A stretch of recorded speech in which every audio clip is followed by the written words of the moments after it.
Hi friends, my name is Lindsey and I run the blog Books for Christian Girls. Welcome to or welcome back to the corner of the internet where I talk about Christian fiction, and in this video, clean fiction as well, because it's a recent reads. And to be fully honest, I will be dusting cobwebs off of my brain about some of these books because it feels like I read them so long ago, but I'm gonna try.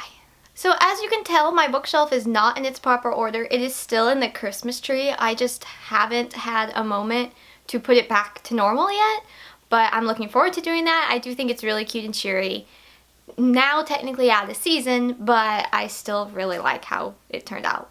But I haven't put it back yet. So with that, some of these books I do own, but they're flipped around and not upside down, but they're flipped around and I don't know where they are. So I have some of them available to physically hold up and talk about, but I will be doing covers for a lot of these, just added on the screen. So as I always do with my recent reads, and this is actually going to be the last one of 2022.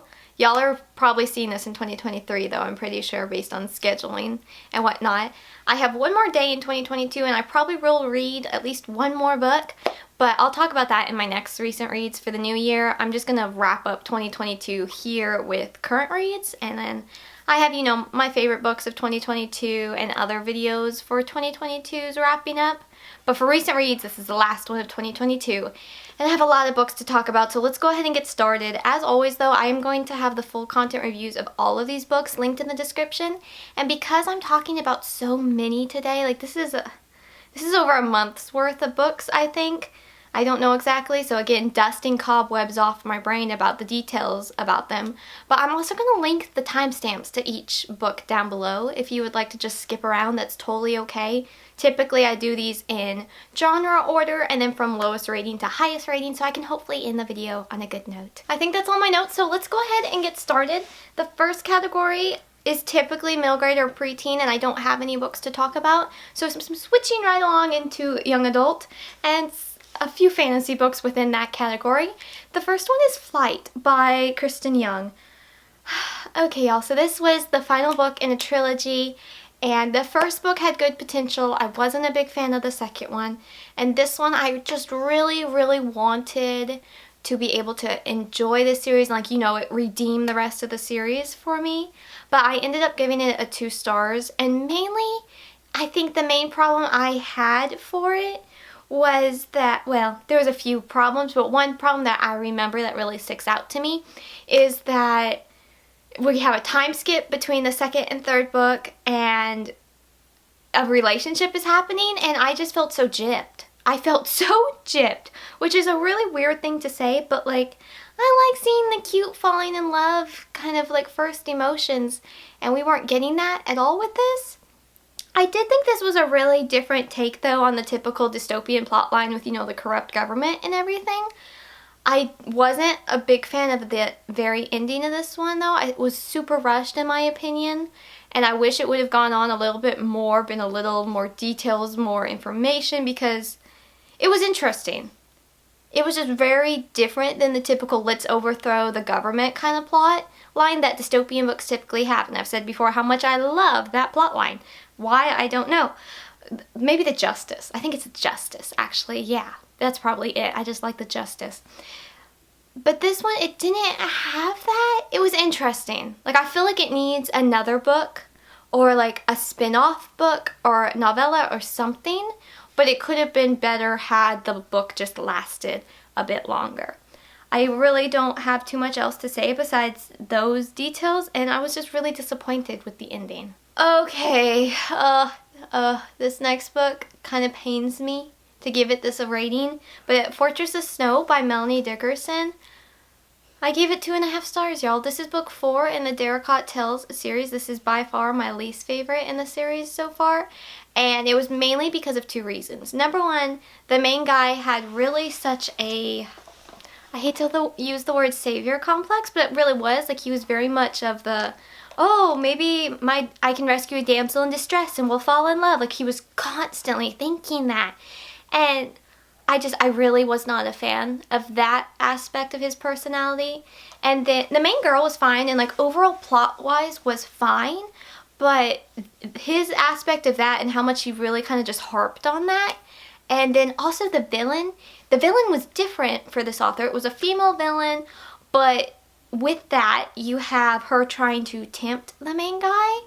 And he kind of fell prey for it a couple times, and then he snapped out of it. But I was just so uncomfortable with those parts. I was just very disappointed. Unfortunately, gorgeous cover, as we can all agree. I'm really bummed about this one. I will continue on with the rest of the series, but I can already tell I'm way less emotionally invested in this series than I was with the Hagenheim series by this author, which they both follow groups of siblings. But I guess because those were the first books I read by the author, and like they were some of the, not the very first Christian fiction I read, but they were some of the first within that first year of me discovering Christian fiction, or first couple of years I had read those, so I think I just have a more emotional connection with that series. And this series has been okay, and I was really getting into the plot line, but then his savior complex and the villain just using her feminine wiles, as they would say in a Regency book, on him, I was just really not happy, unfortunately, with that. So that's what that is. I mean, it was a quick read. It was decently clean. I think it depends on the family and what y'all prefer. But it just, yeah, it unfortunately missed the mark for me. The next book in the young adult category, I could actually also stick in the historical genre because it is a Christian young adult historical book. And that makes me just so excited to say, because have I read many Christian young adult historical books? No, I have not. There has been quite a few middle grade books, like the Mandy series and whatnot, but then young adult, it's always like medieval time period, which is fine, that's fine. But this one was set in 1871, right at the Chicago fire. And so just that history alone really intrigued me, and just seeing the world through a 16-year-old's eyes of that time period was just really neat. I'm glad I'm reading through my review real quick, and I will link it down below as always, because I think I covered really well my thoughts on it. It's broken up into 4 parts, and it spans a year of her life, and I thought that was really realistic because she goes through some major life changes. And the beginning part, I kind of gave me that American Girl historical, like Samantha or somebody's kind of story, because it is that young woman set in the historical time period, which was really fun to see.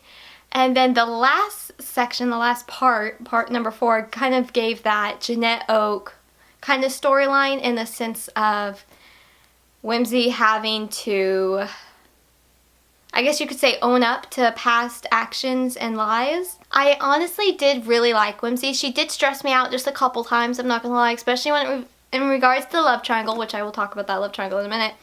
But I did really like her. I loved her compassion. I love her name with every fiber of my being. I think that is just the cutest, prettiest, loveliest name. It's so pretty. And I just really loved the faith content and the witnessing that happened within it. It was a really good one. Now, like I said, there was a love triangle, and I thought it was a very obvious how it was going to go, but I did do a major sigh of relief when I finished this book, and I'm pretty sure it could be heard like a few states over, because I was really nervous. And I don't want to sound dramatic or anything, but it kind of was killing me, because Whimsy, girl, we know who we need to be with, and she knew, but she had to get to that point. I did want to go big sister on her quite often on that regard, but it was still really nice, and I'm happy. I'm very happy on how that ended. I'm very satisfied by how that ended. It was just so sweet. It was really sweet. So I will read book 2 when it releases. It's about the guy that didn't win the love triangle, so we'll see on that one. But yes, I was honestly a little nervous reading this one. The author, Stephanie Daniels. Oh, I never even told y'all the title. This is The Uncertainty of Fire by Stephanie Daniels. I'm sorry. I had so many thoughts I needed to talk about. And here comes the beagle. Hi, Daisy. Hi. Bless you. Why do you come in here and sneeze? Hi. I love you too. I just had so many things to talk about though, and I just had to just quickly start talking about this book. I forgot to even tell y'all the title. But the author is super sweet, and she's a big supporter of books for Christian girls. And so I honestly was a little bit nervous reading it, because I'm like, what if I don't like it? But then she sent me such a good email letting me know about content and everything in it, and I just truly appreciated that. And I just really enjoyed this book. I ended up giving it 4 stars. completely unbiased opinion there. And I really enjoyed it. I'm looking forward to the 4th book. I think if you like historical fiction and you want to read about a young adult in the historical time period and that kind of thing, it would be a really good one to read. It does have the loss of family, so just a warning on that. But elsewise, I really enjoyed it. There was a lot of lessons and a lot of character development, which is always nice to see. So yeah, 4 stars. I really enjoyed it. For the contemporary category, I read Authentically, Izzy by Pepper Basham. Sorry, I have a hair on my face. By Pepper Basham. I gave this one 3.5 stars. I really loved that it was a, I can't pronounce it right, but basically it's all told through emails and text messages, and I thought that was so fun. Unfortunately, it did switch in the last bit to the, normal writing style, which I was personally really disappointed about, because this author is known for her kisses. I feel like I've heard that before, and I've experienced that before with her other books, is they're quite kissy for my taste. And so once it switched into the normal book format of like, 3rd person or whatnot, that's when it started getting kissier. So that's why it's only a 3.5. I would have liked to given it a higher one because I did laugh a lot. There's a lot of literary nods and notes and that kind of thing. And it was really cute. I giggled a lot. I loved her cousins. I'm looking forward to reading her cousins' stories. But I think I really though prefer the letter style because it was way less kissy. It was way less kissy. But the main girl, her cousin signs her up on a dating website, and there was just a lot of humor involved with that. And then she's a librarian, and she starts talking to this guy whose family owns a bookstore over like Scotland, England, Ireland area. I'm not sure. Is it an actual country? I don't think it's an actual country. I don't really know my geography well in that side of the world. But she starts talking with him, and his family owns a bookstore, and she's just full of good ideas to help. So it was a really sweet book. Really sweet. I liked the ending. Pretty good faith content. But yeah, just a little kissy for my taste. For the suspense mystery category, the bottom tiered one would be Deadly Deceit by Natalie Walters.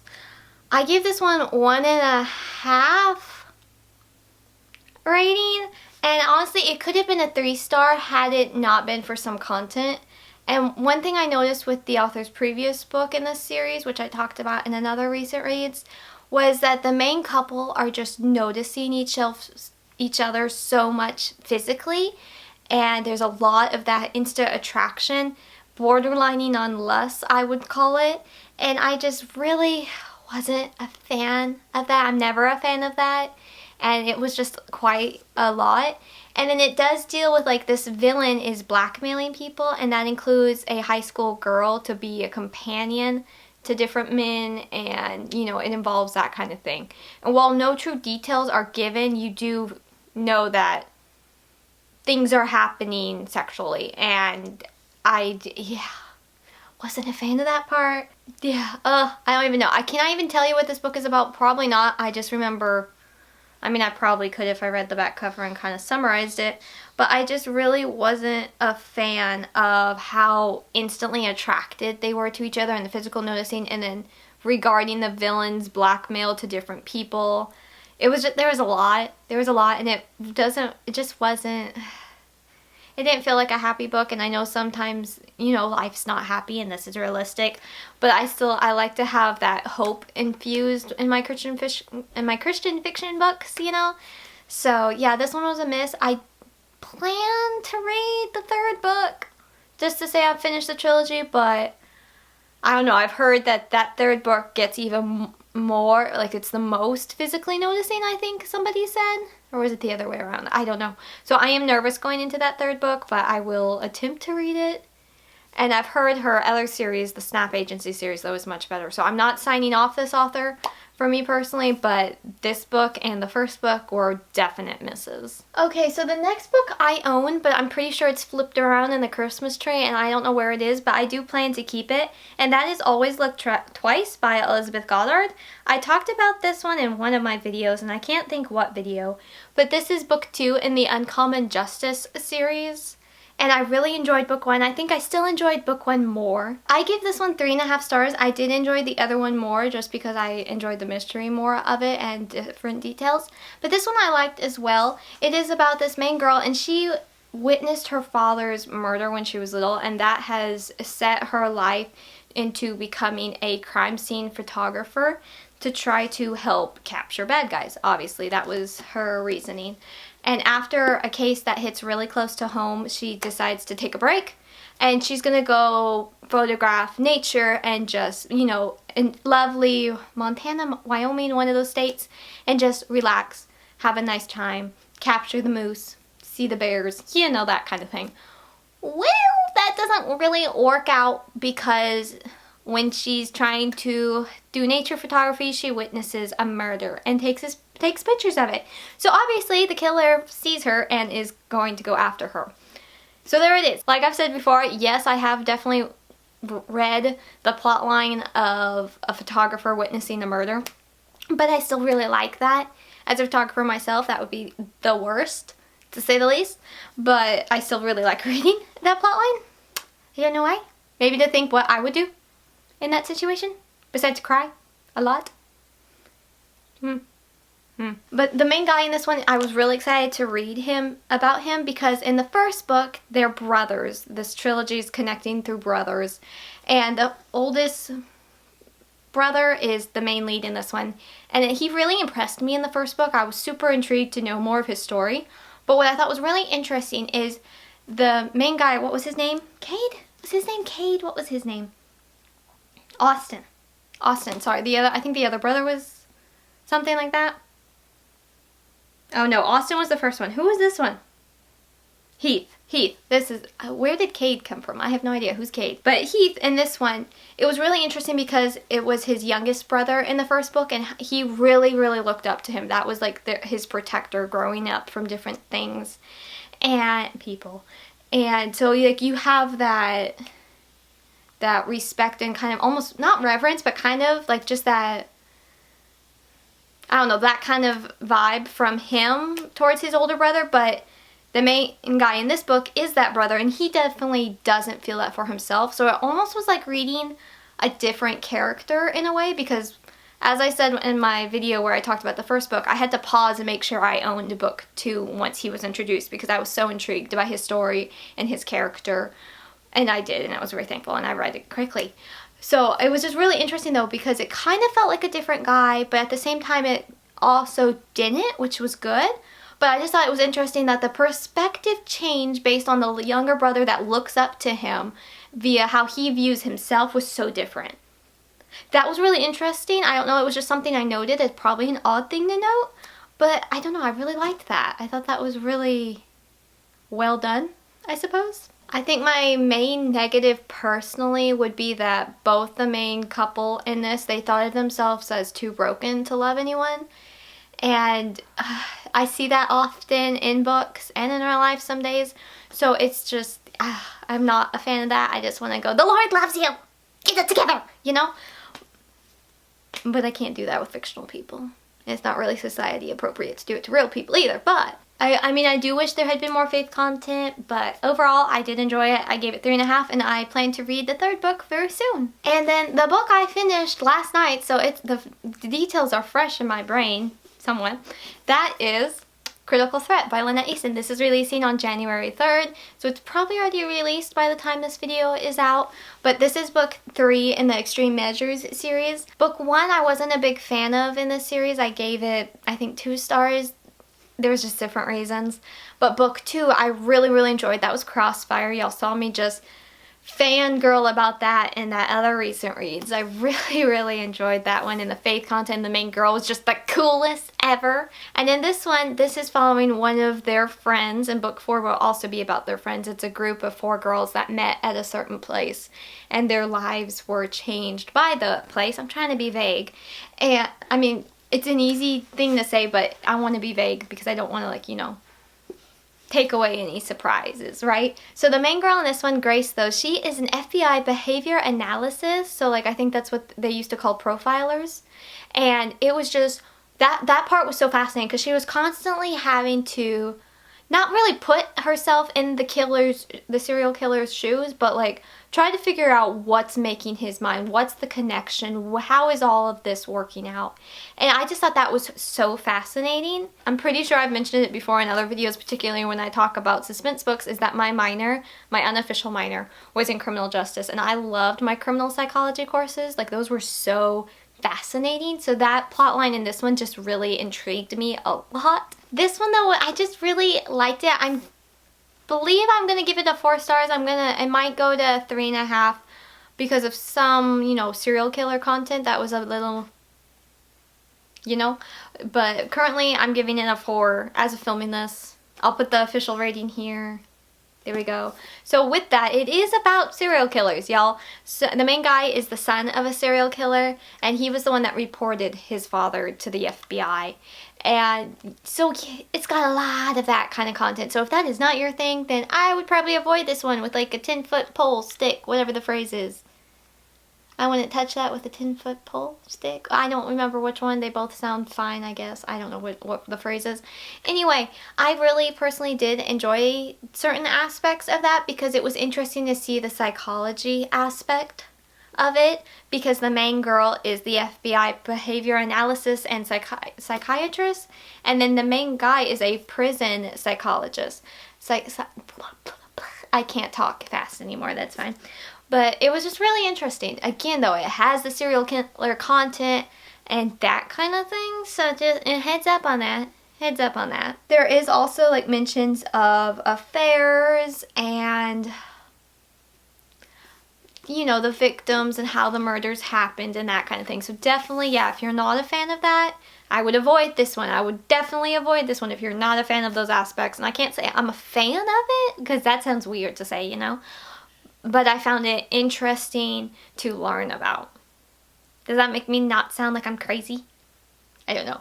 I don't really have many thoughts on him. He was fine. I really liked her. She was super level-headed, and I don't know, there was just something about her that was so refreshing to read about. They get paired up to work together on this serial killer because the certain things that are happening in these murders from the serial killer are very close to how his father did things, and his father's currently locked up in prison, so you have that whole like, what's going on here kind of message going on, trying to figure all that out. And I really liked how things were revealed. I think my one, I guess you could say, annoyance with this one was the timing of the first kiss was terrible. It just annoyed me to pieces. But elsewise, the romance was fine. I suppose it was, I feel like, on the lighter side. He had some weird ways to describe her. Like, he described her very much like, you know, written by a woman kind of concept of how he described like her appearance. Oh, here we go.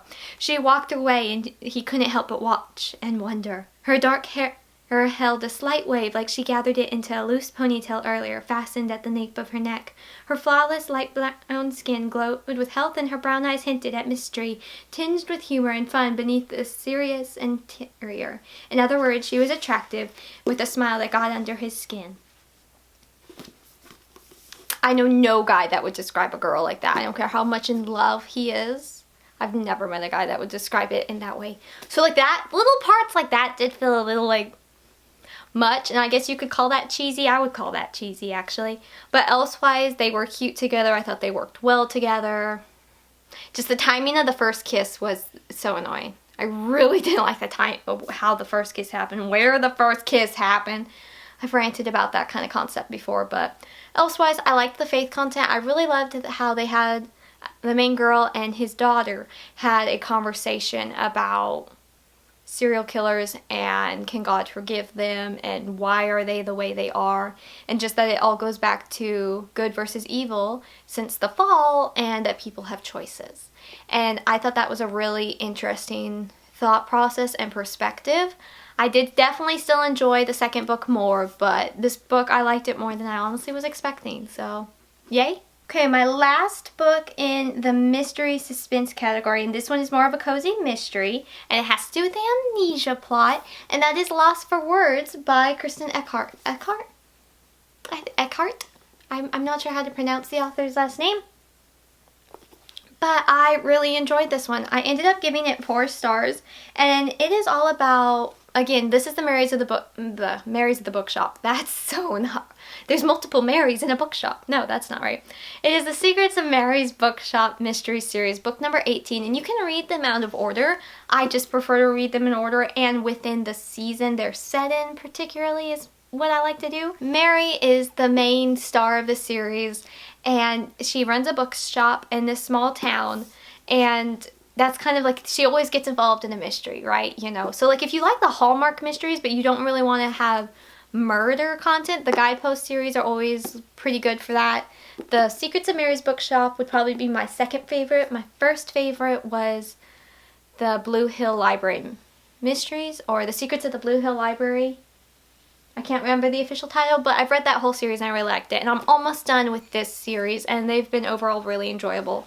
I would say, though, this is possibly my favorite book of the series thus far. And I did also like the winter one that was a couple books after, which I talked about in my Christmas reading wrap-up. But I did really like this one. The main lady, Mary, she runs a bookshop, and she finds this woman at her bookshop with a note that says, "Meet me at Mary's bookshop, 3:30. And the woman doesn't know who she is. She has amnesia. I like the amnesia plot, y'all. And I don't know why. Why do I like that? I think it's maybe because it's a mystery. Even if the plot of a book isn't a mystery, it's going to have the mystery element because they have amnesia and they don't know who they are. It sounds absolutely terrifying, I'm not going to lie. But we have that, and I'm trying to figure it out. And I would just really liked it. I don't think I've ever read a Guidepost mystery book so fast. Like, typically they're just like, you know, they're calm, chill, easy reads, but I wanted answers. I really wanted answers, and I really liked Mary. She was a really good character in this one, for sure. There was hints given for the reader to try to figure out who this lady was, this girl was, and, oh, I'm sorry, arrive at Mary's bookshop 112. Where did 3:30 come from? I have no idea. 112. And it just was really, I enjoyed it. You know, I just really enjoyed it. I don't really have too much more I can say about it besides that. I really enjoyed it. I liked trying to figure out who this mystery girl was and how she was connected and what was going on and that kind of thing. I liked it. So with that, that is the end of the Christian fiction section of this. I read no historical books besides Christmas books, which I talked about those in my other video. But I haven't read any historical ones, which that's just weird for me. So weird. But what I have been reading quite a bit of is I've been trying to make use of my Kindle Unlimited subscription. Because you pay for that monthly, I need to, you know, make it worth it, right? So I have read quite a few clean/secular ones, but to start off, I'm going to do ones that aren't on Kindle Unlimited. But here we go. Okay, The Inheritance Games and The Hawthorne Legacy by Jennifer Lynn Barnes. I fell for the hype. I saw about these on like TikTok and Reels and all that kind of thing. I fell for the hype. I attempted the first one, and you know, I actually, after I read the second one, I filmed like a 10-minute little clip of me talking about my thoughts on these books. So I'm going to insert it here. I am going to give the warning that I'm kind of blunt about the content found within the books, and I mean, to give full disclosure, I gave the first book 2 stars because I liked the plot, but not the content deserved a 1. And then the second book I gave a 1 because there was content and I just was not happy with how things were going. So I'm gonna insert that clip now because I don't know where else, what other video could I post it in, I don't know, and I feel like it's very appropriate to put it in right here. So there's that, but yeah, just a warning, I am kind of blunt on the content and it's a secular book, so content. So just a warning if you have little ears nearby or you just aren't curious in the series, that's fine. Skip ahead. I'll do timestamps in the description. Hi friends. I'm adding this into my recent reads. It's focusing on my bookshelf. That's fine. I have no makeup on. Ignore that. I want to add this though into my recent reads because I just finished this book. And I'm going to talk about it in whatever recent reads this is. This will probably, what, number 7 of the year? I don't even know. I think 7. I think. Anyway, I haven't filmed that yet, obviously, but I need to talk about this book fast. But now my camera battery's dying, so fun times. I fell to the hype of the, what is it called? The Inheritance Games series by Jennifer Lynn Barnes. And if you're on like Book Talk or Instagram Reels or just the Bookstagram community, it is easily the series I feel like I've seen the most talk about in the secular market. And lots of feelings, y'all, lots of feelings. Okay, so the first book is, what is it? The Inheritance Games, I think it's called that. I just finished book 2, The Hawthorne Legacy, and I'm a glutton for punishment. Let's just put it that way. And, oh, my opinions are not going to be the popular opinions. So let's put it that way. Rude comments will be blocked and deleted. And here's the thing. The premise of the storyline is that this girl, Avery, from Connecticut, something like that, she gets randomly told one day that she is in this billionaire's will. Doesn't know the guy, doesn't know anything about this, thinks it's a scam thing, that kind of thing. So that plotline, fascinating, very like, I see the hype, like I get the hype for this series because of that part alone. Like, it's fascinating, it's cool, like, yeah, you know, it's just like interesting. However, with all that said, I gave the first book a 2 stars on Goodreads. However, it was really only because Goodreads was making me give a rating. I've never had that. I don't know if that's a new update, but like, it wouldn't let people like the review if I didn't give it a star rating. I don't know what that is. Goodreads, please fix that.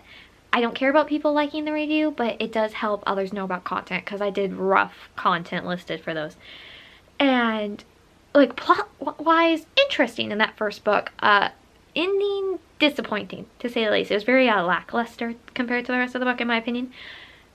I couldn't read fast enough, though. It was a very interesting plotline. The problem was the content. And to be honest, that first book wasn't as bad as I was expecting. Like, compared to any other secular mainstream YA books I've read, those have been like, yikes. Like, oh my goodness, yikes. And that's why I don't read secular YA books, because goodness, they're bad. Like, I'm generalizing, but I feel like it's fair to generalize that in today's world. And so there was content. There really wasn't many sexual, like, there definitely was no spicy scenes, but there really wasn't that many innuendos either, which was shocking to me because, again, I say the secular YA books I've attempted to read before have just been like, yikes, you know? You know, I hope you don't know. It's not great. So there was a lot of cussing in that book, and not necessarily like the big words, you know, but like enough that I wouldn't personally deem it clean. I think as a general understanding, the term clean book, that's a can of worms. That is a can of worms, especially in the Christian community. That is it's very much a can of worms. But I think the general understanding, the general agreement of a clean book is a book that has no sexual scenes and no major cursing, like no F-bombs, basically. Those seem to be like the general, like, yeah, that's a clean book. I don't agree with that personally. That's not my standard of clean. Let's just put it that way. That's not my standard of clean. And so the first book and definitely the second book did not meet my standard of clean, but the plot line kept me engaged, and I'm just a glutton for punishment. That's what I am. So the first book had a lot of, I don't want to say minor cussing, because in my world, how I was raised, it was not to use bywords. So like words that you can use to replace God's name or other bigger curses, like freaking, right, as an adjective before something is a byword for the other word. It gets you by without saying the actual word. That's how I was raised. Fun fact. And I still stand by that. I don't like saying any of those words. Just like heck is a replacement for, you know? So there was a lot of like cussing, and then there was one of her friends kind of substitutes cursing, like the big, you know, the big ones, and they just like change out a letter, like a vowel or a consonant, and you definitely get what the author was aiming for. But that friend has very religious parents, and she's not allowed to cuss, so she makes do by changing a vowel or two, and that was really annoying. I'm not gonna lie, that was super annoying. I'm a glutton for punishment. Why did I put myself through this? I won't be reading book 3, let's just put it that way. So there's all that. That was book 1. Book 2, let me change my battery. Is this the right camera angle I had? Probably not, that's fine. So book 2, just finished that one.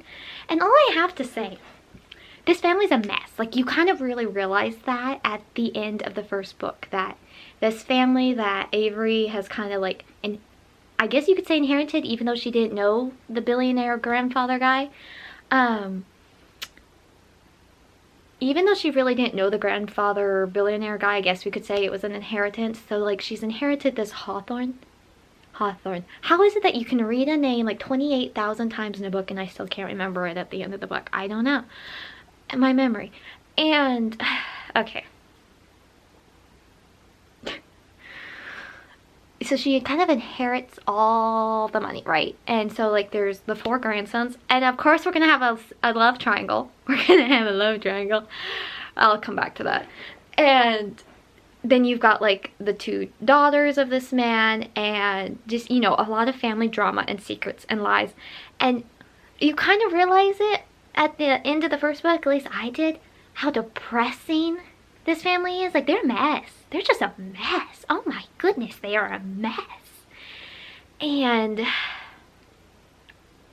oh, they were a mess. And in this second book, there's a lot more innuendos. You've got a lesbian kiss, and just lots of things, lots of innuendos, lots of other kissing, and a lot of just casual talking about sleeping around. And when I say that, just like hurt my heart to see that so commonly accepted. Like, I know it is, but I'm still just like, man, y'all, come on. And this is where I'm gonna say this is gonna be an unpopular opinion in today's society, but I stand by what I said. And that is, personally, I'm convinced that if members of this family didn't sleep around with so many different people, their lives wouldn't be a disaster-like mess that it currently is. There's a thought for y'all. Like, oh my goodness. Just, oh my goodness. Like, y'all are a mess. And you all need Jesus. Bottom line. But it wasn't a Christian book, so you know, there's that. Yeah, I'm annoyed. Like, that, it was just so frustrating. Okay, now on the love triangle. Speaking of frustrations, the love triangle. On, like, the book side of TikTok that somehow I keep randomly getting on, and I quickly scroll by because they're always books I do not want to affiliate with. And that kind of thing. I was under the impression that the moody, brooding, that's the word I'm looking for. He was kind of like the male lead, but he isn't. And that was a lot more of like the enemies to lovers kind of tension. And so you got him, Grayson, and I really thought, like, based on all the talk I had heard about this series, it was him. He was the main guy. Like, he, you know, everyone's like, ah, but no, it's just y'all are obsessed with enemies to lovers trope. That's what that was. And then you have the slightly younger brother, Jameson? Is that how you pronounce that? I don't know. And you have him, and he's very much like that flirt, devil may care vibe, however that phrase goes. And I gotta be honest, I didn't like either of them in book 1. I'm like, you both are just annoying. Annoying. I didn't like either of them. And then the second book, the ending, I can't say I still like either of them. I get why the main girl went with the guy she did, but I was still just like, we have way more important things to do than kiss the guy in the hot tub. You know, like, let's get our priorities straight, y'all. Please. I'm reminded why I don't read secular YA books, because they are just depressingly hopeless. Yeah. Interesting plotline. Interesting concept. The content was not it. So I think that's all I'm going to talk about for this. I just wanted to film this while my emotions were fresh, because it was a mess. That family's a mess. Just a mess. Coming away from this, it just kind of felt depressing in a way that's like, again, I say, y'all need Jesus. And that fixed a lot of problems, and not sleeping around would also save a lot of problems. Because the amount of fairs and all content of that was just like, seriously, y'all? Seriously? it was a lot. And yeah, unfortunately, I get the hype for the first book. I get the plotline is really neat. It's engaging. The ending was lackluster in my opinion compared to the rest of the book, and like the reveal and everything of what's going on.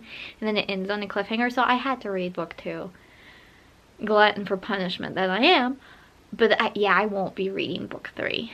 I have no desire to read book 3 now after the mess that was the second book. Like I need to go read like a good, clean, like Jeanette Oak book or something. Like I need my wholesomeness back, because golly, they were a mess. They were a mess. So okay, there's my update. Back to my recent reads. So there was that. There was that. I don't plan to continue the series like I said. But moving on to Kindle Unlimited, clean/secular books, I read this trilogy, and it's Feathers of Snow, Feathers of Blood, and Kingdom of Feathers by Alice Ivinya. I gave kind of like 3 stars, 2.5, and 3 stars. I gave them those ratings. And I actually, so this is, if you connect them all together, like page-wise, it's 940 pages. I read those 940 pages within 28 hours. For some reason, I was just so invested. But it was invested in the sense of like I wanted something I could just easily read. I didn't have to really note note little things. I just noted the major content, which I'll link down below to my reviews on Goodreads. So like, yeah, they have the magic. Do I understand the magic system and the talking animals and all that? No, not at all. But I kind of picked it up because it reminded me of some of my Korean manhwas that I've read and that kind of plot line. I mean, overall, it was just like, it was fine. Mainly, I read these when, like, what was I doing that weekend? I don't even remember. But, like, I had a moment to just, like, turn off my brain and read. They were fine. I don't understand the magic concept. I think I finally got it by book 3 because, you know, they're fantasy. Me and fantasy don't mix. I can't even tell you what this book series is about. I don't remember. The thing is, I've noticed with Kindle Unlimited books, and you're going to see that again here coming up, is that once I've read them and I've done a little Goodreads like mini review, listing any major content or concerns, giving some thoughts, I kind of just recycle and delete those books in my head because I don't really need to know. I don't really need to keep that information in my head just because it's not going to be a book I talk about with Books for Christian Girls or on this channel or Instagram or anything. So I just, you know, recycle and delete. So yeah, that's what this series was. It was entertaining. I think I mainly read it when I was like in the car. My dad had a dentist appointment and I just waited in the car for a while. So I read a good chunk of them there. But yeah, within a 28-hour period, I read all 3 books, almost 1,000 pages. So I mean, that could tell you something that I really enjoyed it, but at the same time, it could also just tell you I was kind of bored. And not really bored, because I always have things I could do, but I was tired. I didn't want to have to think too hard. So that's why I gave up on the fantasy aspect. But yeah, there you go. I don't know what else to say about that. The next Kindle Unlimited book I read was Poisoned Heart by Elizabeth Manning. I gave this one 3 stars. I typically, if they're clean, or like, you know, that fairy tale retelling, Kindle Unlimited, and like there was no glaring content, they typically get a 3, which I follow Goodreads' 1 is I did not like it, 2 it was okay, 3 I liked it, 4 I really liked it, 5 it was great, fabulous, wonderful, whatever phrase they use. That's what I follow, and so I give a lot of them 3 stars. And I don't know what is it about fairy tale retellings, especially with this book, that like you can read 28 different versions of it and still not be tired of the same story. I don't know what is it about fairy tale retellings that you can still go ooh at the certain reveals or the moments where you know it's happening, you know it's gonna happen, but you still go ooh, I don't know. But I did do that with this one. I did nearly DNF this one because the main girl was so annoying. But looking back, like in hindsight after finishing the book, I realized she was supposed to be annoying so we could have that character development, but she was really annoying. She was just selfish and vain, and which makes sense on how she was raised. She's a princess, and then, you know, it's the whole Snow White with the whole evil stepmother banishing her and that kind of thing. And then she meets the 7 dwarfs, but the 7 dwarfs in this one were 7 cleaning ladies at this dry cleaners like place. I can't think of the proper word, but yeah, I mean, it was fun. Once the character development started in the main girl, I felt better about the book. And it was just, you know, the classic Snow White story that just came into play, and it was fun. It wasn't the best version of Snow White I ever read, but it probably wasn't the worst either. 3 stars. It was fine. And then finally, I read Frost, Winter's Lonely Guardian by E.E. Rawls. I gave this one 3 stars as well. When I had posted my review about this one on Goodreads, because I only review Christian fiction or Christian books on Books for Christian Girls. Any other ones are on Goodreads. And so when I posted this one on Goodreads, both Sarah from Sarah's Tangled Tales and Celestia commented about it sounding like the, oh, what was that? 'Cause they called the movie. What was the movie? Rise of the Guardians. So if you've seen that, maybe this book would interest you. I've not read that one, but it has to do with this guy, this teenager guy in the 1800s or something, and things happen where he gets rescued by a guardian of winter, you know, kind of like that Jack Frost style, and then he becomes the guardian of winter and has been that way for 100 years. So then enters in our main girl in present day, and she can see him. And so he's like, great, my replacement is here. Cool, awesome, I can finally die. And I thought it was really interesting though. I wasn't expecting faith content in this one, but there was Christian faith content. And I did think it was kind of a little weird to have the faith content with the whole like Guardians of the Season and all of that stuff. That was kind of odd because, you know, the Bible doesn't mention that kind of thing. But it was interesting. You do have to kind of go through like that he doesn't tell her that when she takes on to be the guardian of winter that he'll die. And, you know, she's starting to fall for him because you have an attractive man that can have, like, snowflakes going out of his fingers kind of thing. So you do have to go through the whole you lied to me concept, but that's pretty on par for this kind of plot line. And, you know, I thought the pacing was actually really good. I thought the pacing was good. Had it been any shorter, it would have been rushed. Had it been any longer, certain parts would have dragged. So the 180-something pages it was a good pace. I really would like to discuss the ending, but I can't because that would be spoilery because it's the ending. But I want to discuss the ending because I got really like kind of invested, and then it was like a punch and then a punch out of the other way. So it was really interesting, and I do think it was kind of an easy solving, but I was okay with it because I was just like, huh? What is happening? There was a lot happening. That's all I can say without being spoilery. None of my Goodreads friends had actually read this book, so I took a chance on it. And I mean, overall, it was interesting. It was just like a different kind of book. It was clean. 3 stars. There you go. Okay, friends, how many books was that? That was a lot of books.